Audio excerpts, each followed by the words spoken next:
One thing you got to do is actually figure out the strategy for innovation first. It does still constantly surprise me the level of amazing and cool things that people are doing that you didn't, you're like, that can be a business. Welcome back to The Change Officer, a mind-opening show where we introduce you to the brilliant humans who are shaping the business landscape of the Middle East. Today, I'm hosting a man who is a tireless innovator with extraordinary tactical and strategic skills. His colleagues describe him as a blend of innovator and executive who can get things done in large organizations, which is not an easy task. Speaking of challenging tasks, he is also a father of 7, which pretty much explains why he has amazing people skills. He worked as a GM for innovation at Circuit City, Vice President Innovation Development at UnitedHealth Group, Vice Chair at the Mayo Clinic, and most recently leading strategy and planning for Abu Dhabi Investment Authority. My guest today, Brandon Rowberry. Welcome to The Change Officer, Brandon. Hey, good to be here, Book. Awesome to have you Looking here, forward man. to it. Yeah, it's been a long time in coming. So sure. How are you? How's your week? I'm doing great. You know, winter in Dubai is. If you haven't been here, people, you need to come. Can be better than this. Oh man! So every time you talk to people about Dubai and the weather here, usually there is that kind of expectation. Oh, it's super hot, which is true for 2 months. But other than that, it's 8 plus 2 amazing. months at least of amazing weather, right? You wear sandals and shorts almost year round, right? Exactly. I mean that can't be. How did you spend your weekends here when you were living and when you were based in Abu Dhabi? Weekends, actually, we spent typically on the water or doing a bunch of stuff with our kids. We have a bunch of kids, but I got into spearfishing while I was here. Why didn't you tell me that? Yeah, before? I know. I didn't even know. We could have recorded 5 the years episode ago when on we that. moved here, I didn't even know it was a thing. No and then I had way. an Australian friend, great friend named Wayne, and he took me out on a paddleboard one day and showed me how to do this, and I just fell in love. And then joined a boat club, and then started sharing a boat with somebody, and took all my kids out and a whole bunch of other people. And so oftentimes on Saturdays you'd find us out in the Abu Dhabi waters, spearing some fish, and then bringing those fish back and sharing them with a bunch of people, which is also almost as fun as spearing the same fish as well. That's awesome. So I need to book you for one of the weekends to show me the good spot. I was a member of the club as well. Maybe we were sharing the same one. We're not going to promote them yet. Okay, fair enough. They're not paying us for this, but it's an awesome experience having a boat in.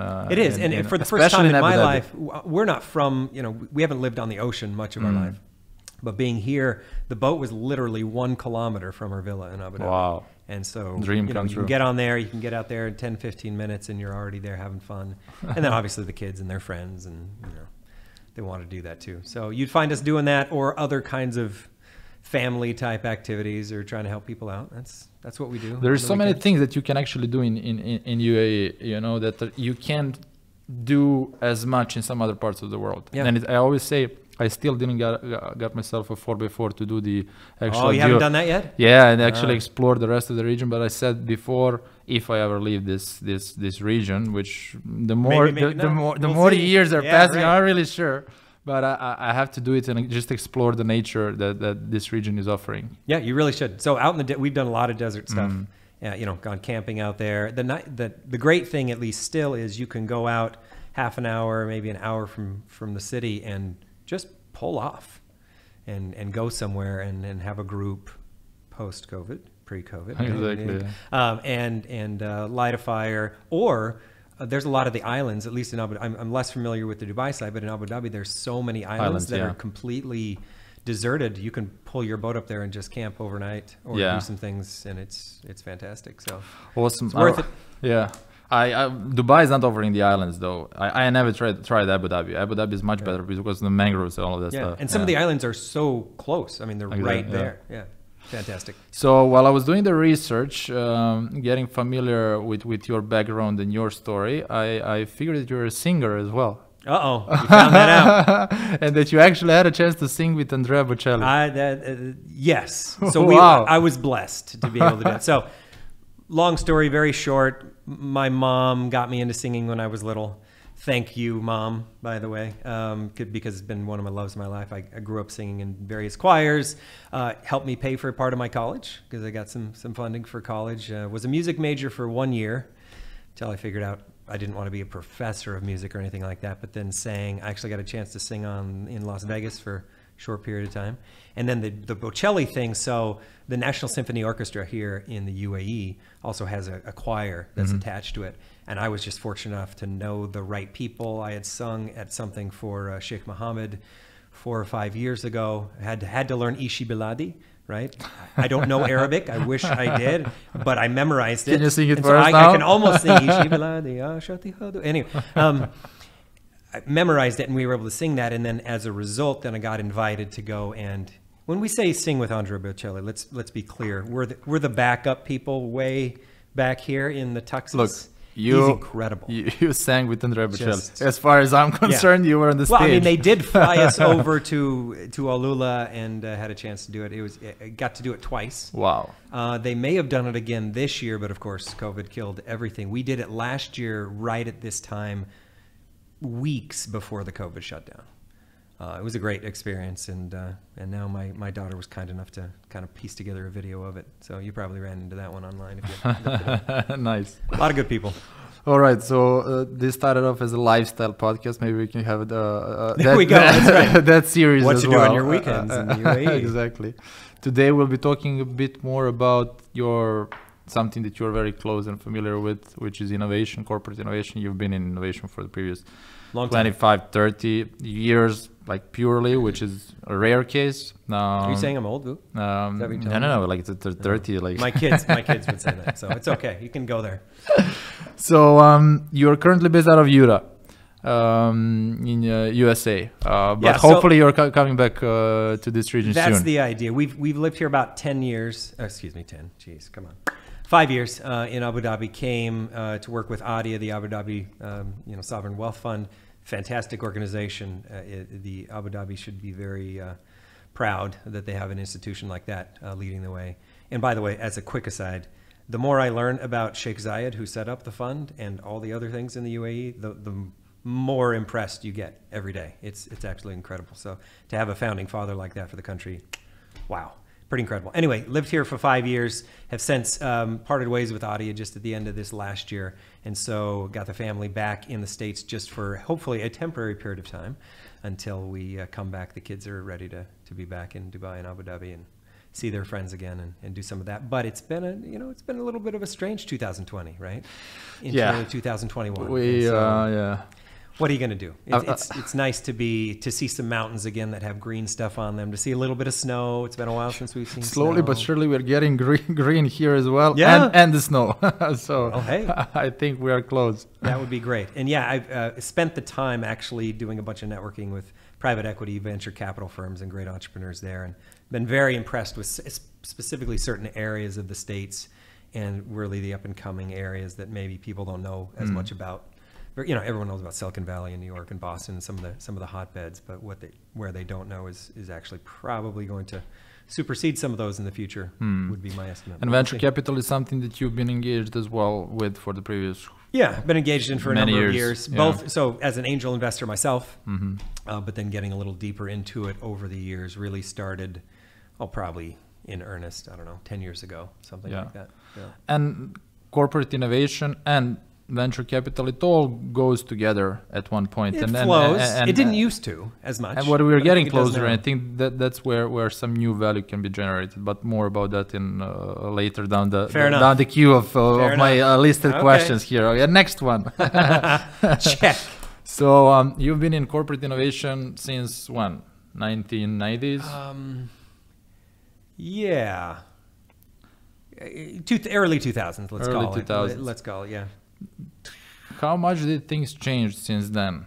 I think things have migrated and evolved quite a bit and very nicely. Back in, let's say, early 2000s, there was a big distinction between sort of those that did innovation and those that didn't, particularly at the corporate level. You didn't have, nobody was a chief innovation officer. The title didn't even exist, right?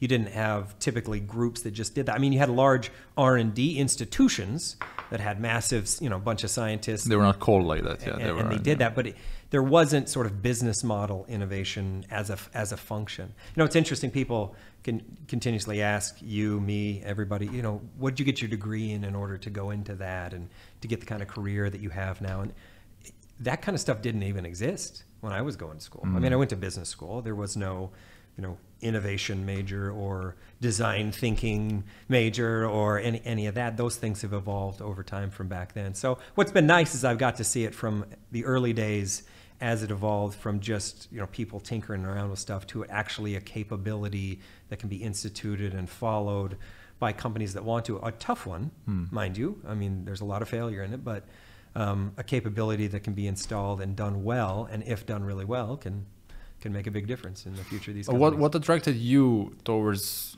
how did you ended up in the whole game of corporate innovation? I think part of it's personality and part of it's where I wanted to go. So I was a kind of a budding entrepreneur from when I was young. When I was little, there's a lot of goofy stories my parents could tell you about just silly stuff. Bring them in. Silly stuff I used to try and sell or do because that's kind of who I was. But mainly it was because out of necessity, right? Oh, if you want to, in our home, I wanted to play football when I was in 8th grade, for example. Well, in order to play football, I needed to earn enough money so I could buy the stuff in order to play the football. Okay, well, how do you do that in there? And so I'd go to my parents for ideas, and then we go from there. So part of it, I grew up that way, and then part of it was just a natural inclination to start doing that. So after business school, I went into consulting, management consulting for a little while, both on the strategy side, but also on the organization design and development side, and then just fell in love with some of the corporate innovation work that was going on in the corporations I was a part of. And then when you really love something and you sort of raise your hand and say, I want to do that, and then do that becomes lead that. Especially when nobody wants to do it. They're like, you want it? Here, take it, right? Okay, do it. Or I did some diagnostics for a couple of CEOs and some business units that I was working with, and they said, oh, okay, now what do we do with that? And we made some recommendations, and then if you're the guy making the recommendations, you're like, well, go implement that now. Yeah. And so it just led to I really like doing this kind of work. Companies need this kind of work, and was fortunate enough to make a career out of it. You must have made a couple of good steps along the career when you, at one point, you were leading innovation practice for one of the, if not actually the largest healthcare group in the world, right? UnitedHealth Group is now the largest healthcare company, I believe, in the world. Going to get the numbers slightly wrong, but 300,000 employees. They're on the Dow. I think it's number 4, number 5 in the Fortune 500. So the quick story is I was coming out of helping lead innovation in retail and consumer electronics, really with a consumer focus. Circuit City, right? Yeah, and at the time, and frankly still is, healthcare is a bit behind the times oftentimes when it comes to experience, and really focused on what we call the consumer, you can call them the patient, whatever. And so they wanted some folks that kind of came out of that world, the world that I had been into, and come into healthcare and to help them do that. And I had a great opportunity to be able to do that. And so we led, many projects. It was a big organization, so there's thousands of people that we were able to get involved and try and spur a culture of innovation, both in terms of incremental innovation, just getting a little bit better over time, but also in terms of more breakthrough innovation. Some of the stuff worked really well, and some of the stuff didn't work really well, and we learned over time. And we tried out some things, and fortunately, the company I was working for had a penchant for letting us try, and we had some good people around us, so it was nice. And you talked about that, and we can talk a bit more about it. How leadership actually allowed you to do it, and that's a big deal. It's a big deal. And in 2008, you said in one of the interviews, the culture, innovation culture, is an indirect variable. Oh, you remember that interview? You have to focus on all other parts of the organization and then change the culture to a more innovative one as a result. That was a long time ago. Yeah. Did things change? What do you think about that now? No, I think that's still pretty accurate. I think culture is a really difficult thing. It's tough to put your thumb exactly on whatever that's going to be. But it's also something that you don't go in and say, for a while in my career, I was part of culture change teams and designs, and that's almost a bit of a misnomer because I don't think you change culture by just going in and saying, I'm here to change culture. and now we're going to do these things, and the culture is going to change. There's a number of different variables you got to take a look at, stage them over time in order to move in a certain direction. A lot of it has to do with who you hire, right? Who you fire, what you reward, those kinds of things. And you've been talking about talent management as well. Yeah, huge. Talent management is probably one of the biggest things when it comes to corporate innovation that I've ever seen. So, you know, my favorite partner has to do with really, really good talent managers or human resource professionals and others who really bring that to the forefront, because they have an outweighed impact on the culture of the organization if they do it right or if they do it wrong. Right? Either way, it can go. And so they're not just pushing people around or managing them. Now you're actually asking them to do something that maybe they originally weren't asked to do. Now, instead of just, you know, bringing in lots of great operational people or people who can grow sales for the core products, you're actually asking them to help you talent manage groups of people who are a bit more rebellious sometimes, who are making change sometimes, and the flexibility that they have in order to do that with some of the corporate policies and stuff are really, really important when it comes to innovation. You said culture of innovation, and most of the things that we said so far, but we're just setting up the stage for the conversation, are something that over the previous episodes as well, and especially lately over the previous 5 years, let's say, there's a lot of talk about innovation. And obviously, you know, you're either going to disrupt or be disrupted. You have to change the change officer. So, and that obviously it is, you know, true. And I think that we are yet to make conclusions on what were the good moves and what were the bad ones, you know, 10 years down the road, 20 years down the road. There's a lot of studies about the companies that were, you know, since, you know, World War II till 1990s, and, you know, Good to Great and all of these other books that are kind of, them well. So you know, you know them all. Oh, I know them well. In fact, I worked for I worked for Circuit City, for example, who was the #1 total return to shareholder company in the book Good to Great. If you look it up, #1. Oh, wow. Outdid everybody by far. What happened to that company? What happened? They're gone. How? Bankruptcy. 2008 financial crisis. Crash. Now, it wasn't only the financial crisis. There were I was actually there at the time. So there were other things that had gone on, maybe that they had let go, etc. That was the thing that was the death knell. They finally put them out. The hardest part, one of the hardest parts for me, aside from seeing 46,000 other people that I knew and worked with lose their jobs that year, because So you were on the ship when I was on the ship when it went down. Absolutely, yeah. We had built at least somewhat of an innovation capability there, which was really fun and neat to be a part of. And there were a number of companies, I can think of 5 that we had launched within the company that were actually doing well and growing and had good margins and all those kinds of things, but, you know, not big enough to get past the mothership. But do you know that there are offshoots of that company that are bigger than the company ever was today that are still going? Like? The people like CarMax, for example. If you're familiar with CarMax, it is the largest retailer of used cars in America. It started out of Circuit City, out of Richmond, Virginia. Almost nobody knows that. And they, out of these innovation projects, right, that they are wondering what's going on. Why are you doing cars? What does that have to do with consumer electronics, right? We don't want to get into it right now, but through some of the same mechanisms, soon CarMax became bigger than the mothership itself. Wow. Completely moved out. They had to, you know, part ways completely, because you just can't keep that kind of breakthrough business model, you know, beholden to the corporation over time. And a number of those people went along with it. And so it was neat. But now it's interesting. I didn't see this coming, honestly, this whole story. Yeah. But it's interesting to talk about it.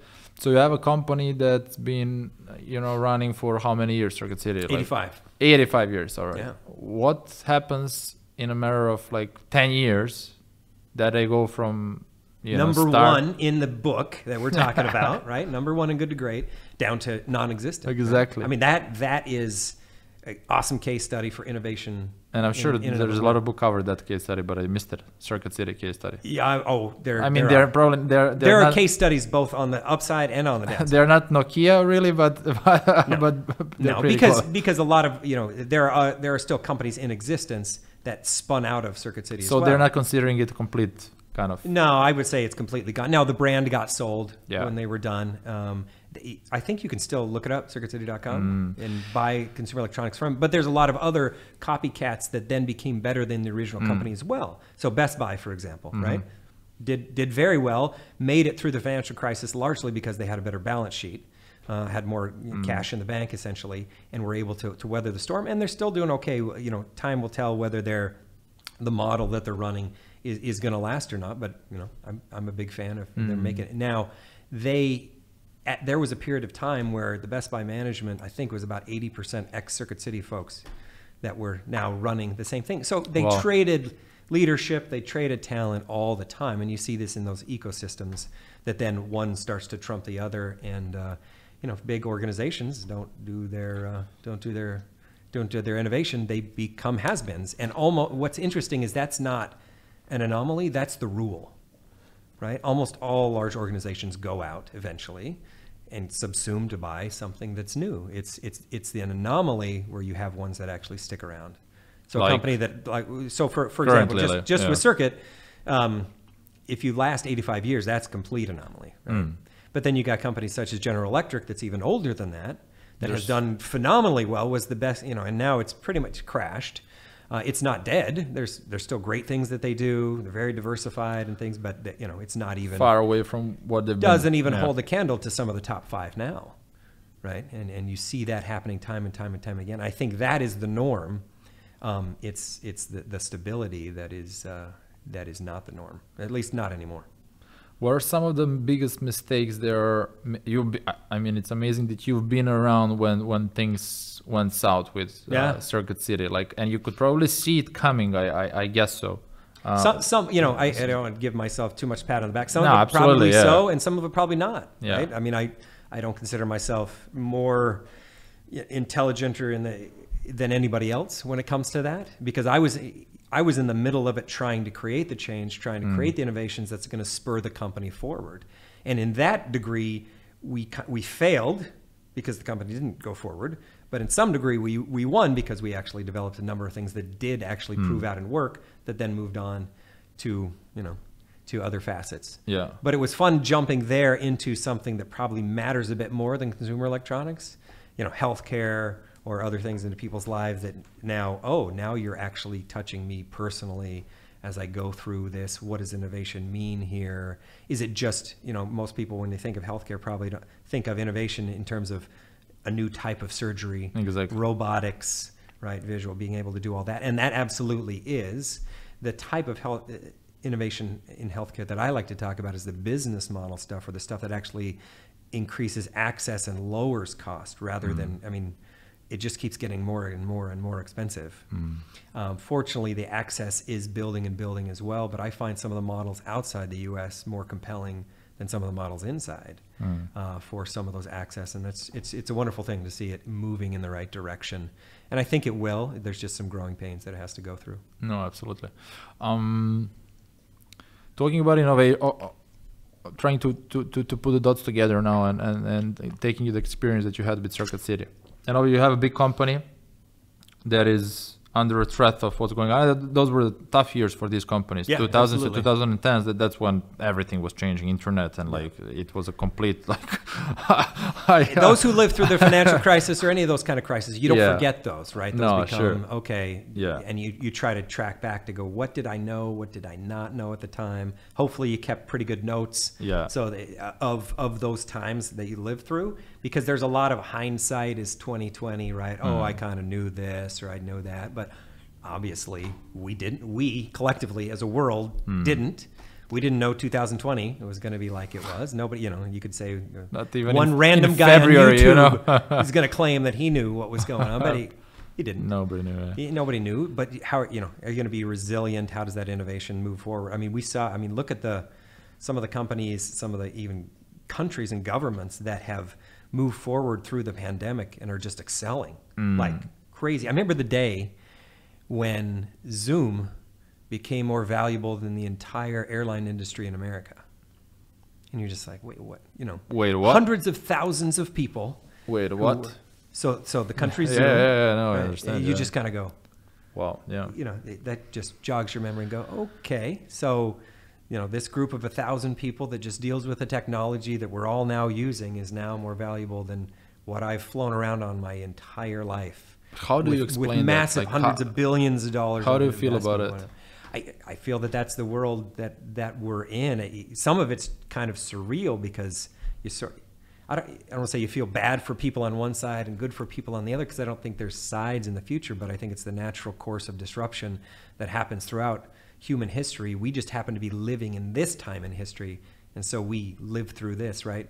In business school, or when you get taught about all the other all the other disruptions that have happened, particularly over the last 100 years, but even further back than that, if you were to live through that stuff in the moment, it probably would be pretty similar in terms of how it affected you, and a lot depended on how old you were at the time, what skills and capabilities you came from as your family, what area of the world you lived in, right? All that kind of stuff.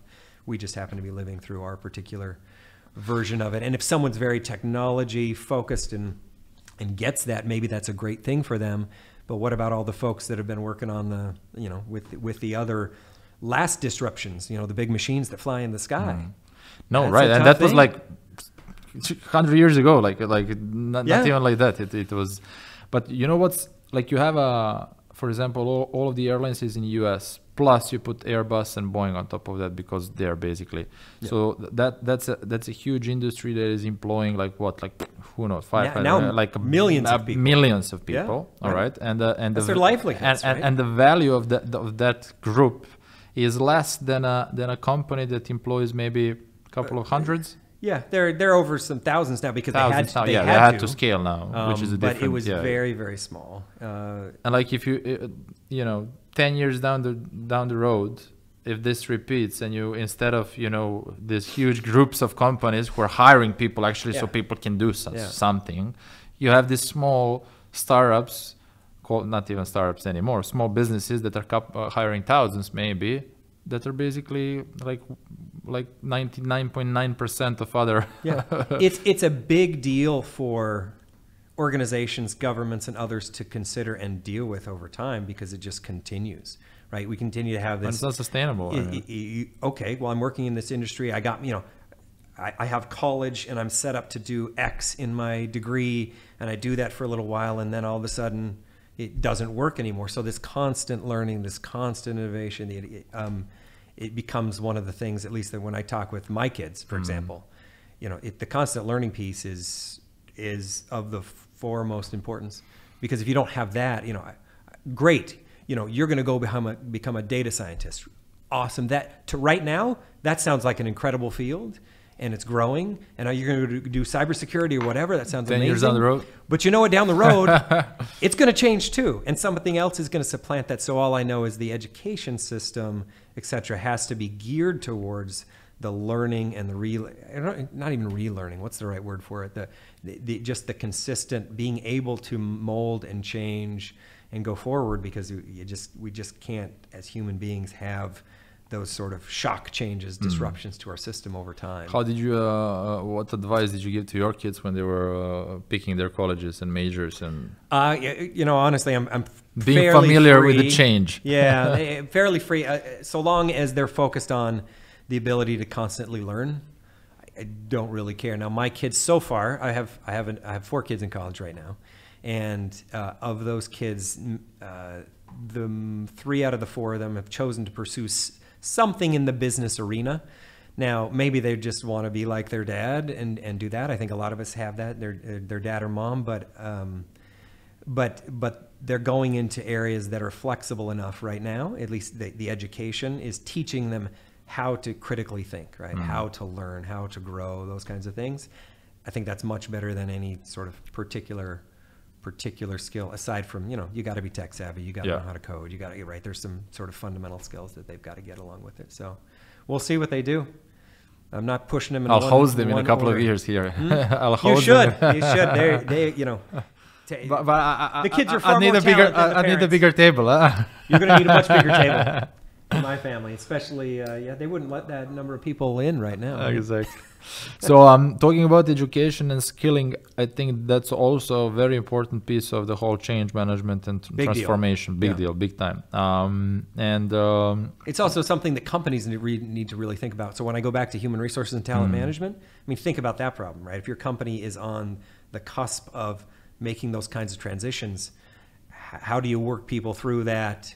Is it lifetime employment with you? Is it not lifetime employment with you? What are the skills that people have? Can they change? How do you bring people on, exit people out? I mean, that becomes difficult. And then you then have also weights of other older employees and things that aren't as valuable now as they used to be. Yeah, so regardless of what your age or circumstances happen to be, the organizations have to take a look at what those are going to be. I wonder if we're going to have different types of organizations in the future than we do now, right? Yeah. The corporate model came up, then it kind of goes down. You have the venture model. You have a lot of people doing their own thing. What's going to be the right way to constantly learn and constantly add value? Because when you over time and you find that when you're not constantly adding, we'll call it adding value. That sounds too consultancy, doesn't it? Yeah, sorry about that. I need to come. There needs to be something. But when we're not continually improving and moving forward and those kinds of things, we're not as productive. We're not as happy, right? There's all of those kinds of things, and you're seeing a lot of people I've fallen into that trap myself, right? Falling into those traps over time. And I think the great organizations of the future will know how to tap into that and just constantly change. But so you have an organization, you're running an organization of 300,000 people. So 5 people can do a lot. Like 5 smart people can do a lot. They can, yeah. Now 300,000 people is a power, right? Yeah. And now you are facing a very disruptive age. All right, that's cool. Fine. It's happening, yeah. And now you're bringing in this whole company culture of innovation, corporate innovation topic. That's something that you should be embracing, right? Absolutely. How do you make all of this work together? Like, where do you start? Like, you've been experienced with UnitedHealth Group. We've done that a lot. Like, yeah. Yeah, so like, and some wins and some losses and everything in between probably there. Part of it is just actually starting, right? That's part of the innovation equation everywhere, and for corporations as well as other organizations, it's the same thing. Part of it is not spending too much time on the drawing board and actually doing something.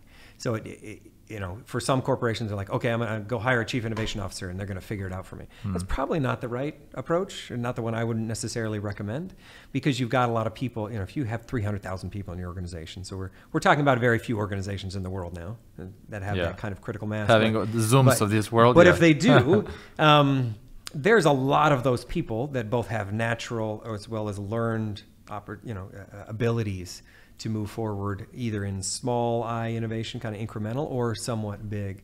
And so first of all, it's the appetite, the leadership, and then the strategy of where you actually want to go and push this forward. So what I have seen that does not work is just saying, okay, everybody, having a week-long parade of innovation, kicking it off, saying we're now an innovative company, and then nothing happens from there. You don't have any of the decision-making structures in place. So just a couple of things on where I would begin, right? If I were that kind of company. One, I'd begin with what does innovation mean to us? What do we want it to actually be? And when I mean really tactically, like draw a picture of what that means. Are you talking about new businesses for your company? Or are you talking about going from strawberry toothpaste to blueberry toothpaste? Right? Are we talking about just incrementally getting better? Because all of those things are good, and all of those things are fine, and you don't poo-poo any of them because that's where they want to be. But the way you set up the mechanisms to get to those things are very different from each other.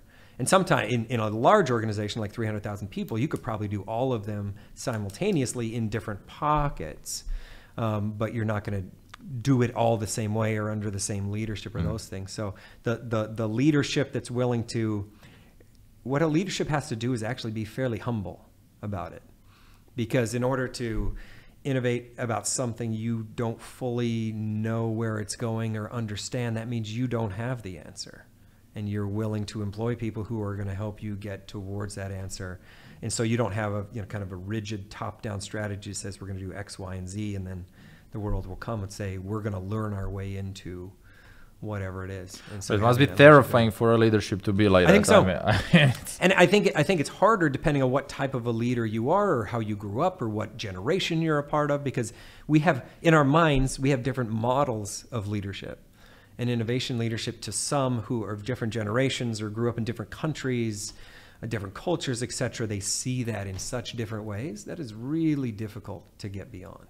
And so I would spend the hard work and time to do that first. And then before I kicked anything off, I would do two things. One, I would put together the decision rights and structure to actually, if somebody has something great, or if you're trying to move something great, how is that actually going to move through the system? One, because and number two, just let people do stuff. So when you talk about the 300,000 employees, right, giant organizations like that, there's just going to be a couple of things they want to do as they start out.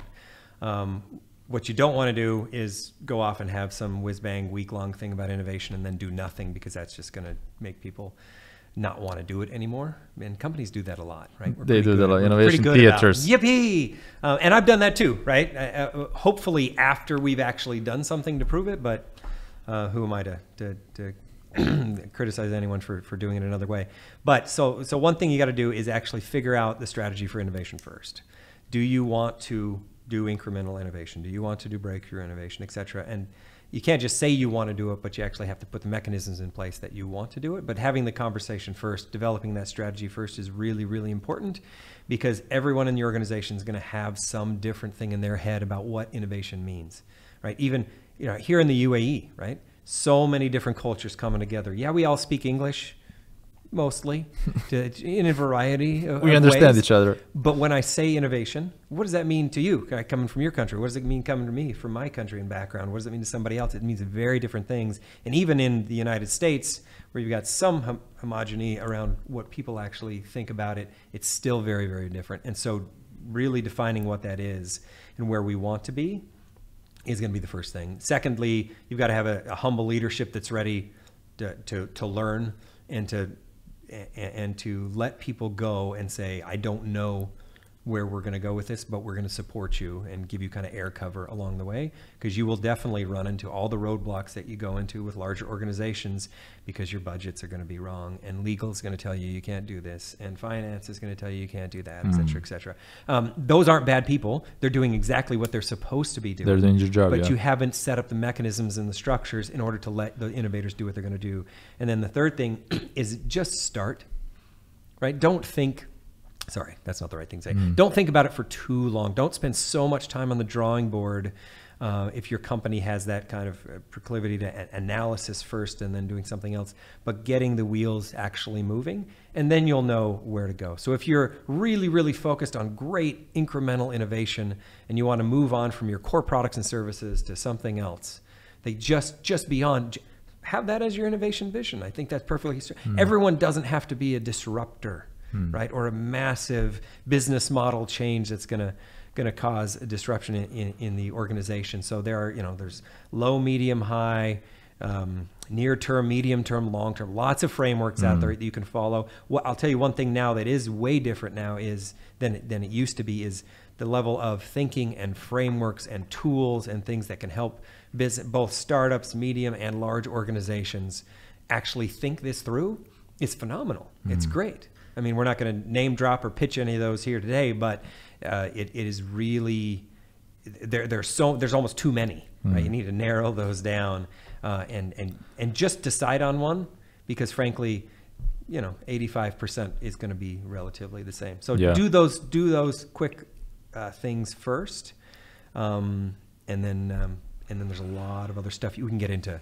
Ecosystems and open innovation and tech-driven stuff, right? There's so much more you can do, but you've got to start with people and organization and talent first, and then it can move from there. And this is more of a top-down approach. So this is starting from the actual leadership and on organizational level, establishing the understanding of what innovation is. But not fully, right? Not fully. Part of it is if you do bottoms up, that has to be part of the model as well, because you're giving people, you're going to find out who your innovators are that way.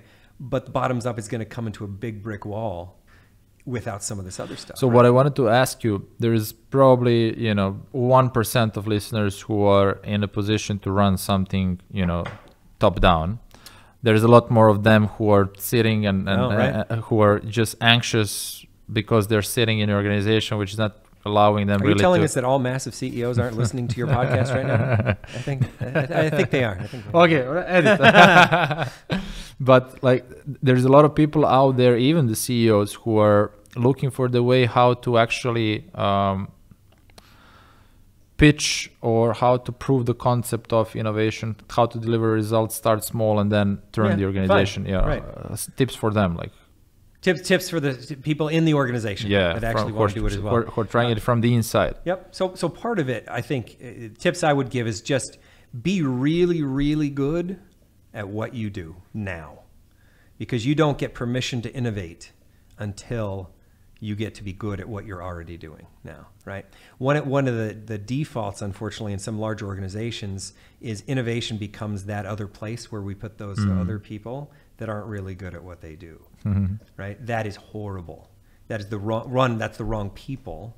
And two, that becomes known throughout the org, because it does, right? It becomes known in the organization as, oh, that's the place where all the folks who aren't really up to snuff go and do. So you absolutely don't want to have that. So to get back to it, become really, really good at what you do, and then innovate within that domain first. Show that that's creating great value for the organization, and then push forward into things that are much greater, right? Start with some incremental and then start moving up from there. Your track record will prove itself, and then you will get the permission to go and run this for the organization. One of the things that a number of innovators you talk to who have done this over a period of time, who didn't start with that initially, is like, I was in the operations group, I was in the finance group, I was, even in legal, for goodness sakes.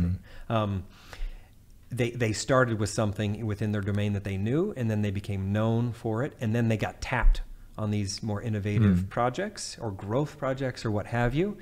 That is absolutely the best way to get going.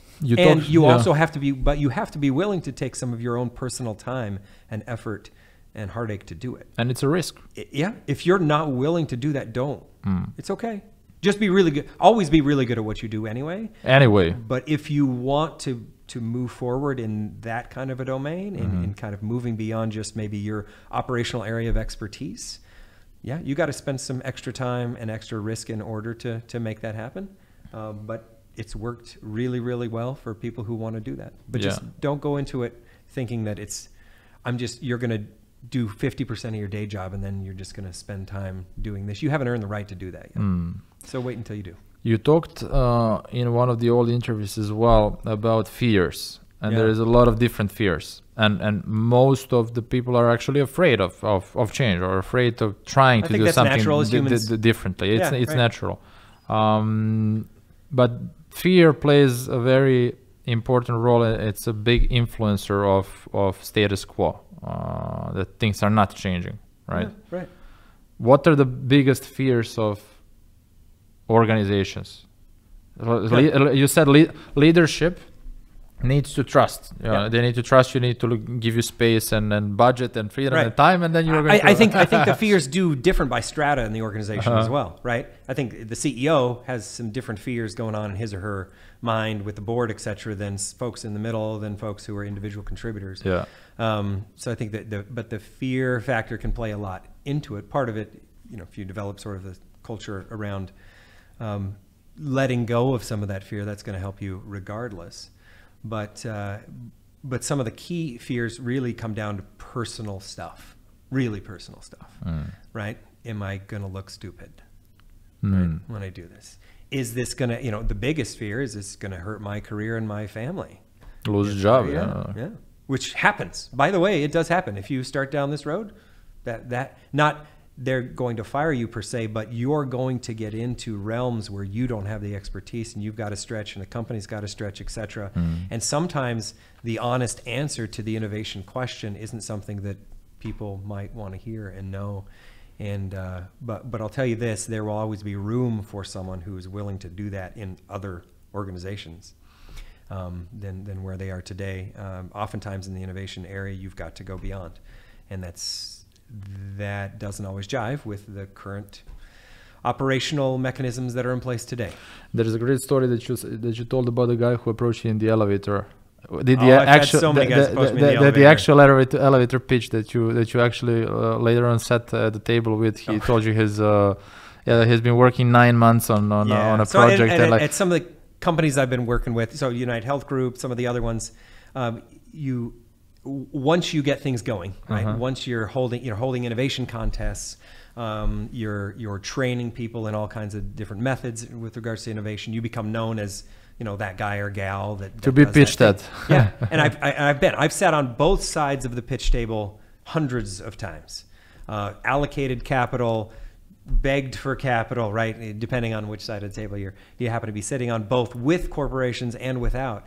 But yeah, so I think the one example you're talking about was a guy who came in and he was carrying this kind of rinkety-dinky stuff into the elevator, and we were just literally riding down, and he wanted to show me what he'd been doing, and I'm like, I don't have time. We talked, don't have time right now, but I'm so interested. This is what I do, so yeah, let's talk. And he came and showed me what he'd been working on in his spare time. But again, that's a really good example of he started from where he knew, from his sort of domain area expertise, and he also found a problem that really mattered to him, and it happened to be connected in the company. And so he just started, and he just set up some stuff that he didn't need a lot of permission to go and actually do.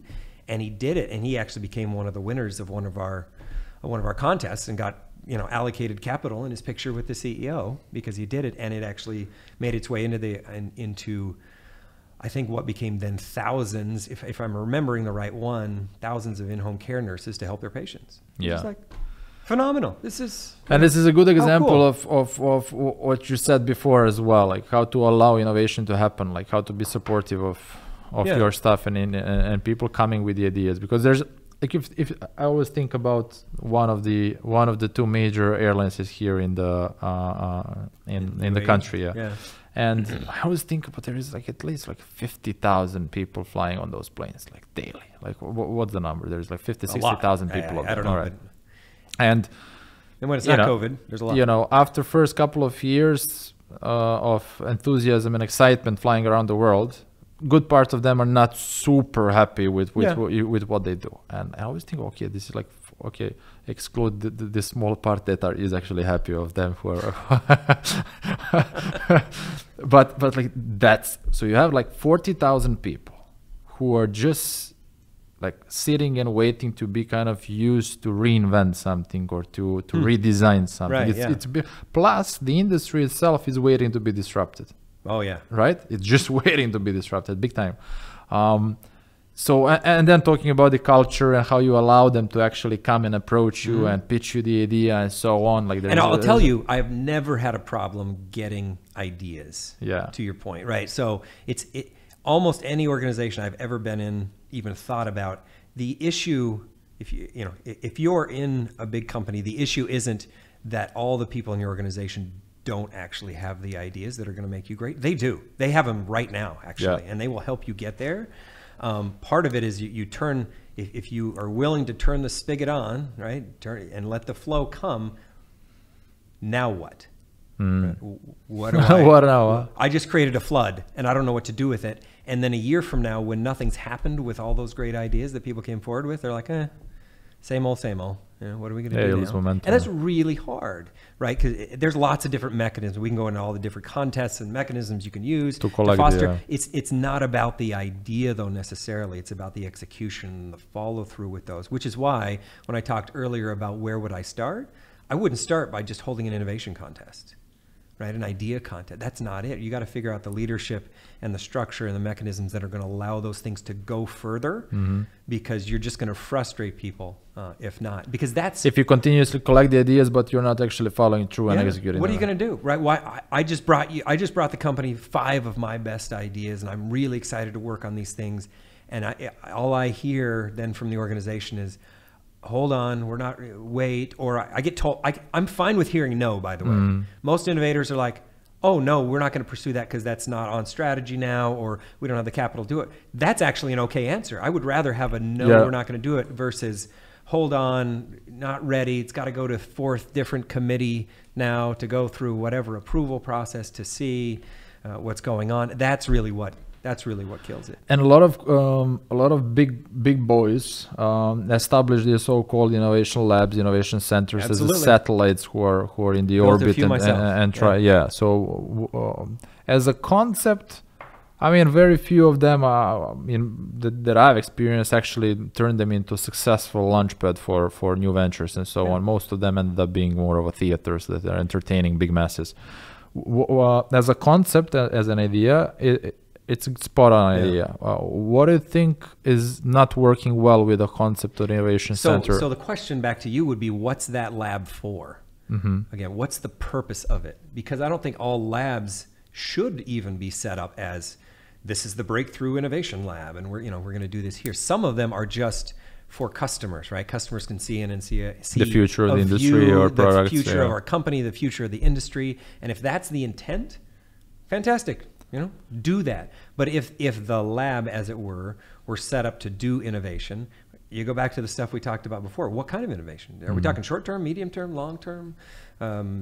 Larger disruption, smaller disruption. What are the domain areas you're going to focus within, and then how are you going to get all those flowers blooming that you can then pick those off of? I'll say a lot of times innovation does have a hard time following the rules, right? So if you say, here is the formula to create innovation exactly, it's probably not going to work so well, right? We're going to build the lab and they will come. How did you measure the output of your innovation efforts? The output, the ultimate output that we measured was actual results of how many initiatives and or companies we created that had a lifespan of some amount of time. So, for example, how many products actually got launched into the marketplace and then lasted for some amount of time? How many business did I had the good fortune to work with some very large organizations, and so how many of those larger organizations actually were willing to take the innovations and the companies that had been built and then use them in the company? And if they couldn't use them in the company, were they willing to let us spin them off into their own little companies, which happened as well. And so I didn't get really focused on the KPI of the in-process KPIs of how many ideas we have, and that leads to this and that. At first you do, by the way, the first couple of years when you're setting up an innovation house inside a large organization, you have to have some in-process measures that move you through, right? These key KPIs, but eventually it matters of what are the results? What do you actually create with all of that? When you say products launched, lasted, I assume some revenue as well is absolutely. In consideration, needs to be profitable at the end of the day and so on. I think that's where most of the you said that, right? Innovation centers, what for? Is it for introducing new products to your customers? Is it for disrupting internally, externally? Yeah. So some of it could be, we're setting up an innovation center just for our customers so they can come in and see. Gone. Case study 1. Case study 2. We're setting up an innovation center. Sorry for interrupting. For the case study 1, I think where very often the problem occurs as the organization is not introduced to innovation center like that. The term innovation center, most of the rest of the organization is expecting for the innovation center to innovate something. Yeah, right. Not really to... So we didn't brand it right. Exactly. Right? Branding it should be something else. Thing, yeah. But again, any company over the last 15 years has jumped on the innovation bandwagon, right? Show me I'll go to the Fortune 500. Show me a Fortune 500 company that doesn't have innovation in its mission statement, vision statement, whatever you want to call it. They all do. Everybody does, right? When we innovate, big company I was working for, we got innovation up and going, and then there was a proliferation of innovation titles in the company. I'm senior manager of innovation, I'm VP of whatever, and they had it all there. Whether they did it or not, it's just kind of a natural aspect. But anyway, so case study 1 was it's just a customer showcase. Case study 2 is we're actually going to focus innovation on our core products and services and making them this much better. And it's going to be great because our core products and services make up billions, hundreds of billions, whatever it is, of dollars. And by moving the needle this much, it's huge. Exactly, you get massive leverage. I think that's a great thing to do. You're bringing in cross-functional teams into the innovation lab. And so the wrong metric there is to then measure how many companies spun out of that lab. You're not going to have almost any companies spun out of that lab. The right measure is going to be how did you actually improve, grow sales, revenue, et cetera, for the company. Another case study can be you're focused on more medium-term type innovation where you're actually bringing entrepreneurs, small companies combine with your company to leverage what they do and then help it to springboard. And then of course the last one would be, you know, sort of more disruptive breakthrough, fundamental kind of R&D type innovation. Yeah. I think you can pick any one of those. The hard thing is to have a single thing that you want to do all of that, right? The company and the leadership shouldn't just say, you know, go off and innovate now and bring me all that great stuff, because you're going to frustrate people, one. And what you find over time is the strange dichotomy in innovation is we do better when we have constraints put on us. That's right? when you actually need to innovate. Yeah. Yeah. You have to, number one. That's why a lot of the great, you know, your great startups in the world didn't start with all the capital in the world and all the time in the world and all that. You're right. They were fairly constrained. And a lot of your great innovators, the same thing. They don't come from super privileged backgrounds. They come from, you know, backgrounds typically that have, they got money somehow, but they had to scrap. They had to figure it out, yeah. They had to figure it out along the way, and that was part of who they were and part of the culture that they came from. And that's why you often find there's a large, the tie between being new in a country and immigrating, etc., and levels of innovation is really high. And you find people that don't have sort of the vested interest in those areas having greater propensity for that because they have to. It's as easy as that, and it's really cool to see. So you see that, you know, in America, that's why you see things happening typically on the coasts and other places, or in places that have a culture of call it scrappiness, right, or entrepreneurship or building, you know, like in the Intermountain West or something like that. Yeah. Talking about and we briefly talked about it before the show, venture building and the whole concept of venture building, and I had in one of my previous episodes, Lars is running Rainmaking here in the region, and it's a venture builder. What do you think about the concept of venture building in the role of company innovation, corporate innovation? So kind of that's something maybe relatively new as a concept of trying to spin out a venture in order to disrupt your own company. Right. Do you have experience with that before? Yeah, absolutely. And I think actually, so that I wouldn't say it's completely new either. I'd say it kind of ebbs and flows, right? It kind of comes in vogue and then it goes out, and instead of doing venture building, you're doing accelerators and incubators, right? And I think they all have room and a place depending on what you do. I think the really good venture builders now, and that's on the upswing, by the way, right now, that's becoming more in vogue.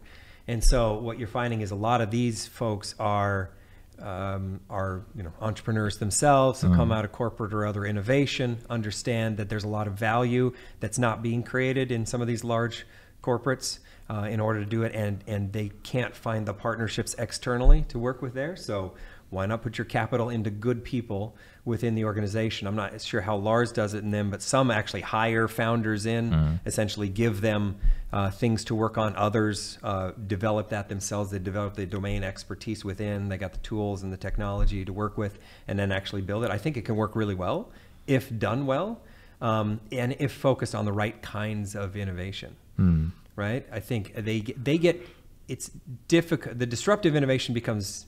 The really disruptive innovation becomes really difficult to do inside a big organization. Some of the other types of innovation are much more akin to. Well, that's why it's called disruptive, because it's not. Because you don't want. Yeah. You can't I got to return to shareholders, right? Exactly. They're not interested in me being disrupted for a while they lose stock value. Stock value. You've over the previous 10 years, you said you're an investor yourself. You've been with VCs. Corporations and VCs, like that whole relationship. Yeah, and some have, a lot of corporations is it happening? Have VCs inside the corporation. I have to set some of those up as well. Is it happening? Yeah. Yes, it's absolutely happening. Big time? Yeah, big time. So let's talk about the healthcare space, right? There's a lot of, so I worked at the Mayo Clinic for a while, UnitedHealth Group. Both of them have a separate venture capital arm that invests in companies in the space, hopefully to get access. Yes, they get access to the growth and IRR that those companies are going to bring, but that's really a secondary thing. They really want access to those CEOs and that new technology and those new processes that's going to be coming, because maybe one or two or three of them is going to, quote, disrupt or bring something to their space, and they're going to have first seat at the table in order to be there. And so they decided we're actually going to bring a VC in-house. There are other companies who don't have in-house VCs, because you got to be a pretty large organization to have a whole in-house VC along with everything else you're doing. They partner specifically with venture capital companies, give them, give their fund some capital in order to get access to the same thing. It's not as close of a relationship, but numbers of companies are doing that now because they know they're going to miss the boat if they don't somehow get access to that ecosystem. And then what they do is typically they'll have somebody, 1 or 2 or 3 people in the organization that they're the kind of relationship managers with the VCs, who the VCs will call them up and they'll help them make decisions. They may even help them sit on a board or 2 so they can really see what's going on, but they give them access to that whole portfolio, as opposed to just kind of the 1 or 2 companies that maybe a corporate VC would purposely, invest their own capital in. So there's both the fund of funds model, and then there's the direct model. And I see both, and I see them happening a lot and a lot more than they used to. I think it's a powerful model. So if you triangle corporation, venture capital, and then you have a bunch of startups. Yeah. And obviously there is a lot of talk, how do you make corporations work together with startups and, and without influencing each other. That's the old government model. It's the same thing, right? So when government grants or other, they fund other research organizations, and startups or small companies will essentially, get their funding from the government in order to do that. That doesn't happen as much as it used to. It still does. But now corporations have taken that role as sort of like the government, as it were, and now they're the ones that are funding these and working directly with them, as opposed to the government coming in and doing that. At least in the US, that was the case. Yeah. Talking about UAE, and from your point of view as an investor, where do you keep your eye on? In the UAE? In the UAE, yeah. I keep my eye on frankly, first and foremost, what the UAE is doing to develop the ecosystem here and how well that's going. I think I know Abu Dhabi a bit more than I do in Dubai. Abu Dhabi has kicked off a couple of different entities and people whose full-time focus now is to foster that ecosystem.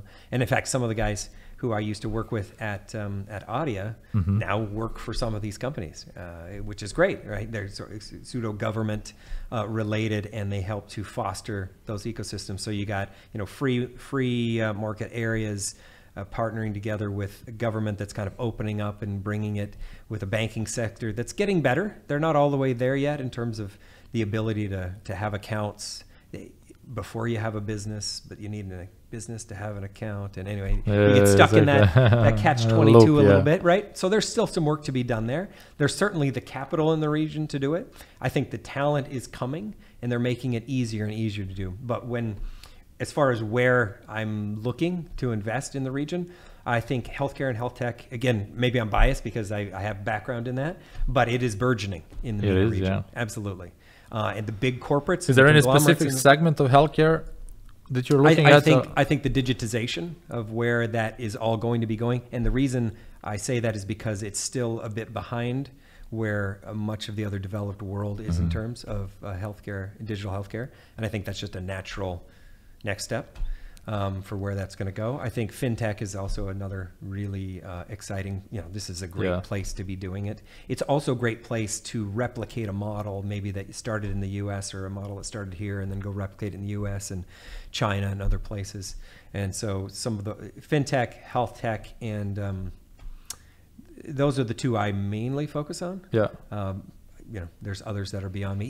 It constantly, it shouldn't surprise me anymore. I've been doing this long enough, but it does still constantly surprise me, the level of amazing and cool things that people are doing that you're like, that can be a business. You can do that. Wow. I just was speaking with an entrepreneur just this week who developed a way to use a fabric to wick out moisture. And then, those little packets of silica whatever that they put into tablets and whatnot that take all the moisture out of things. Yeah. He actually builds them into fabrics and then creates bags out of these things. You know what? I was always asking myself, how do you come up with that kind of idea? And then you think, I thought that already existed, exactly. But it doesn't, and it makes complete sense. And they're going gangbusters. Wow, it's just incredible. And you're like, yes, I'm glad that we can all, take part of good innovation. I'm glad we have the ecosystems to run with, that we can do that. And I think the UAE is well positioned and probably can be even better positioned in the future to